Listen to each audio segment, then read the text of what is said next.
आदरणीय मित्रों, पिछले वीडियो में हमने बीएनएस के धाराओं के बारे में बताया था।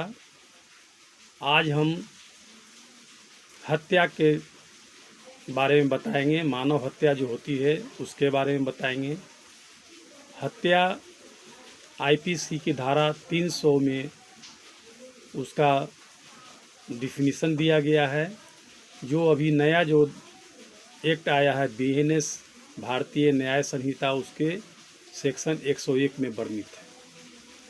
हत्या, मानव हत्या के लिए कई इंग्रेडिएंट्स हैं, जिसमें 4 इंग्रेडिएंट्स दिए गए हैं।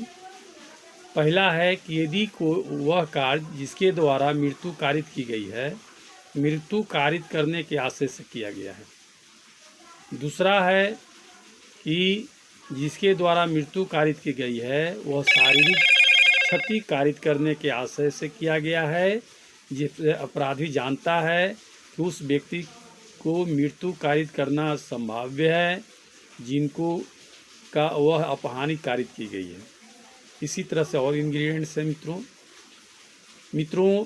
हत्या के दंड का प्रावधान आईपीसी की धारा 302 में किया गया है, जो अभी बीएनएस भारतीय न्याय संहिता के सेक्शन धारा 103 में वर्णित है। इसमें यदि कोई व्यक्ति अपराध करता है और दोष सिद्ध हो जाता है तो उसे मृत्यु की सज़ा या आजीवन की सज़ा, आजीवन कारावास की सज़ा या जुर्माना, दोनों से दंडित किया जा सकता है। मित्रों, आपको यह भी बताना चाहेंगे कि जब कोई अपराधी अपराध करता है तो उसे कानून द्वारा दंड का प्रावधान है। यदि कोई व्यक्ति गिरफ्तार हो जाता है तो उसे यह कानूनी सहायता देने का प्रावधान है, या खुद वो कानूनी सहायता ले सकता है। तो सबसे पहले उसे बेल के लिए सीजीएम या सीजीएम के बराबर वाले कोर्ट में बेल फाइल करना होगा।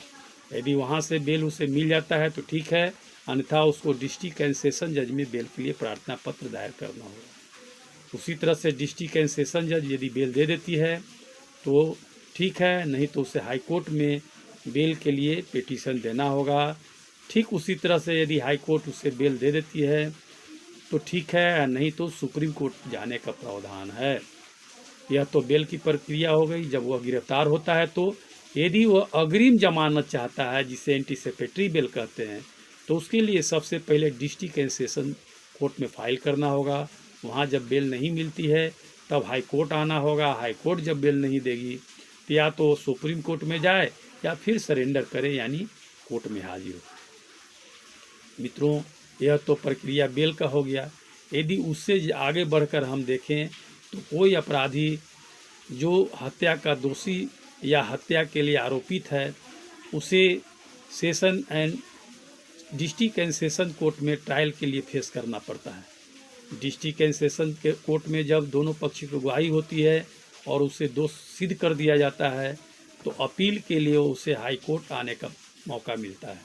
हाई कोर्ट पुनः देखती है निचले रिकॉर्ड से कि वह क्या उसमें होने वाला है। यदि उसको लगता है हाई कोर्ट को कि नहीं, नीचे उसे गलत रूप से सज़ा दी गई है, तो उसे एक्विटल करता है, या फिर उसे लगता है कि नहीं जेन्युइन है तो उसे सज़ा ज्यों के त्यों बरकरार रखता है। यदि हाई कोर्ट के द्वारा सज़ा बरकरार रह जाती है तो उसे सुप्रीम कोर्ट जाने का महसूस होता है और ज़रूरी होता है। यदि वो सुप्रीम कोर्ट जाना चाहे तो वहाँ यदि सुप्रीम कोर्ट उसे एक्विटल करती है तो ठीक है, और नहीं तो सज़ा यदि बरकरार रखती है तो राष्ट्रपति के यहाँ क्षमादान के लिए प्रार्थना कर सकता है।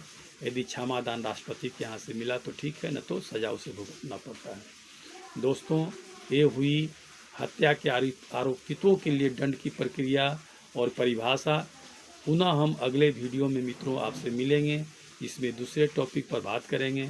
मित्रों, यदि यह टॉपिक आपको अच्छा लगा है तो इसे लाइक करें, सब्सक्राइब करें और दोस्तों में शेयर करें।